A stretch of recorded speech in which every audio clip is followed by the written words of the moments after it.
안녕하세요. 오늘은 11월 20일 목요일입니다. 오늘 매일 성경 말씀은 느헤미야 1장입니다. 먼저 말씀을 읽어드리겠습니다. 하가랴의 아들 느헤미야의 말이라. 아닥사스다 왕 제20년 기슬6월에 내가 수상궁에 있는데 내 형제들 가운데 하나인 하나니가 두어 사람과 함께 유다에서 내게 일을 얻기로 내가 그 사로잡힘을 면하고 남아있는 유다와 예루살렘 사람들의 형편을 물은즉 그들이 내게 이르되 사로잡힘을 면하고 남아있는 자들이 그 지방 거기에서 큰 환난을 당하고 능욕을 받으며 예루살렘 성은 허물어지고 성문들은 불탔다 하는지라. 내가 이 말을 듣고 앉아서 울고 수일 동안 슬퍼하며 하늘의 하나님 앞에 금식하며 기도하여 이르되 하늘의 하나님 여호와 크고 두려우신 하나님이여 주를 사랑하고 주의 계명을 지키는 자에게 언약을 지키시며 긍휼을 베푸시는 주여 간구하나이다.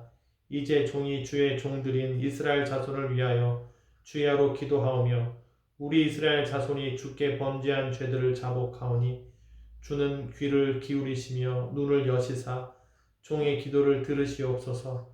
나와 내 아버지의 집이 범죄하여 주를 향하여 크게 악을 행하여 주께서 주의 종 모세에게 명령하신 계명과 율례와 규례를 지키지 아니하였나이다.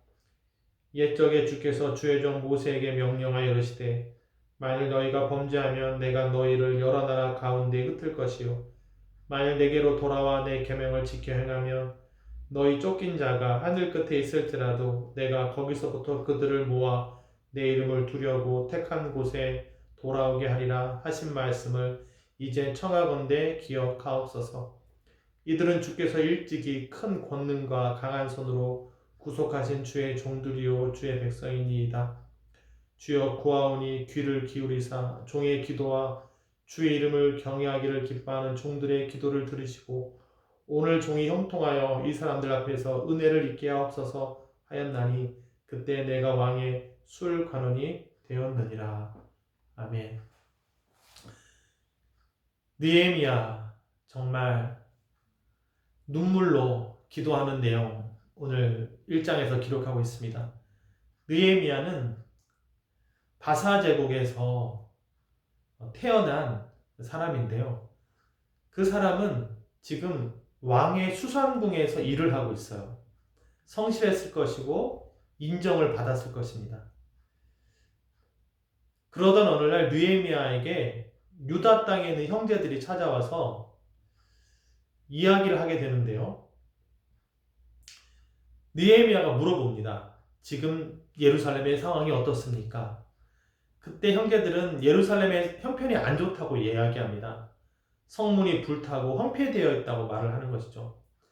이때 느헤미야는 울면서 금식을 합니다.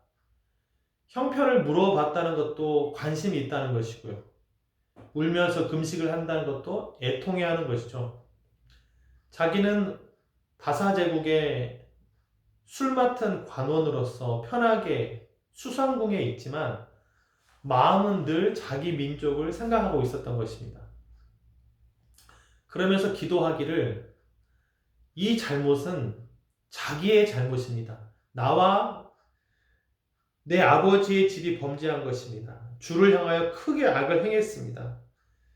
계명과 율례와 규례를 지키지 않았습니다. 이렇게 자기들이 잘못했다고 말을 합니다. 자기들이 잘못했다고 말을 한다는 것은 회개한다는 것이죠. 인정한다는 것입니다. 사실 이 부분에서요, 하나님이 잘못했습니다라고 원망할 수도 있죠. 하나님이 계시다면 어떻게 그럴 수가 계십니까? 주무시는 것은 아니니까 이렇게 말할 수도 있을 거예요. 어떤 사람들은요. 하지만 느헤미야는 자기 잘못으로 생각합니다. 자기 잘못을 생각했기 때문에 기도도 하고 금식도 하는 것이죠. 그러면서 이렇게 기도합니다. 이 백성들은 주께서 일찍이 선택한 주의 백성입니다. 이 백성들입니다. 강한 손으로 구속하신 주의 종들입니다. 그러므로 하나님께서 이 백성을 포기하시면 안 됩니다. 다시 모아주셔야 됩니다. 이렇게 기도를 하는 것입니다. 이러한 기도는 모세의 마음, 모세가 자기 백성들을 생각하는 마음, 예수님께서 자기 백성들 목자 없는 양과 같이 있는 모습을 측은히 여기신 그런 마음과 비슷한 마음이라고 할 수 있습니다. 느헤미야도 자기 백성들을 향해서 중보하고 있는 것이죠. 지도자의 마음에는 이러한 마음이 있어야 되겠죠. 중보하는 마음, 긍휼히 여기는 마음, 하나님 기억해 주십시오. 이제는 돌아오게 해 주십시오라고 하는 마음, 나의 잘못으로 여기는 마음이 있어야 할 것입니다. 그러면서 느헤미야는요, 자기가 지금 술 관원이 된 것은 많은 사람들 앞에서 은혜를 받은 것이라고 말합니다. 그러니까 자기의 실력과 노력 그것보다도 하나님께서 함께 하셨기 때문에 술 관원이 되었고, 이 술 관원이라고 하는 직책을 통해서 그 무너진 성벽을 재건하는 일을 해보겠다라고 하는 것입니다. 그 일을 하라고 이 직책을 주셨다라고 해석을 하는 것이죠. 높은 직책은 높은 사람을 만날 수 있게 되죠. 결과를 받아올 수 있고 또 범위가 확장될 수가 있습니다. 직책이 높으면 가능하겠죠. 이러한 직책을 통해서 하나님의 뜻을 이루고 싶은 것입니다. 그렇다고 직책이 낮은 것은 아무것도 할 수 없는가? 그것은 아니죠. 성벽은 혼자 쌓는 것이 아니죠. 함께 가는 것, 가서 벽돌 한 장이라도 같이 옮기는 것, 느헤미야가 무엇을 한다고 할 때 찬성하면서 동역하는 것, 그것도 직책과 상관없이 할 수 있는 일이죠. 다만 여기서는 느헤미야가 은혜를 받았는데 그것은 왕의 술관원이 된 것이고, 그러한 역할을 통해서 왕 앞에 나아가서 부탁을 할 수 있게 되었다고 하는 것입니다. 우리가 받은 은혜가 나만을 위한 것이 아니라 하나님의 뜻을 이루기 위한 도구라고 하는 것을 다시 한번 기억하고, 그렇게 쓰여지기를 위해서 열심히 노력하고 최선을 다하는 우리가 되길 바랍니다. 목적은 높은 직책이 아니라 그 직책을 통해서 하나님의 뜻을 이루기 위한 것이죠. 그러기 위해서는 오늘 우리가 열심히 살아야 되는 것입니다. 느헤미야가 무너진 성벽을 재건하려고 하는 것처럼 우리 교회 안에서 무너진 부분은 무엇이 있을까요? 온 세대가 함께 예배는 드리지만 어떤 세대에 있어서는 부족한 부분이 있습니다. 우리가 교회를 아무리 오래 다녀도 믿음은 들으면서 나지만요, 성경책이 몇 권으로 되어 있고, 가령 로마서는 신약성경에 있는지 구약성경에 있는지, 이러한 지식들, 하나님은 누구시고 예수님은 누구시고 성경은 무엇이고 성령님은 누구시고 교회 생활에는 어떻게 해야 되는, 이런 것들은 훈련과 교육을 통해서 이루어지게 됩니다. 아무리 오래를 다닌다고 해도 그것에 대한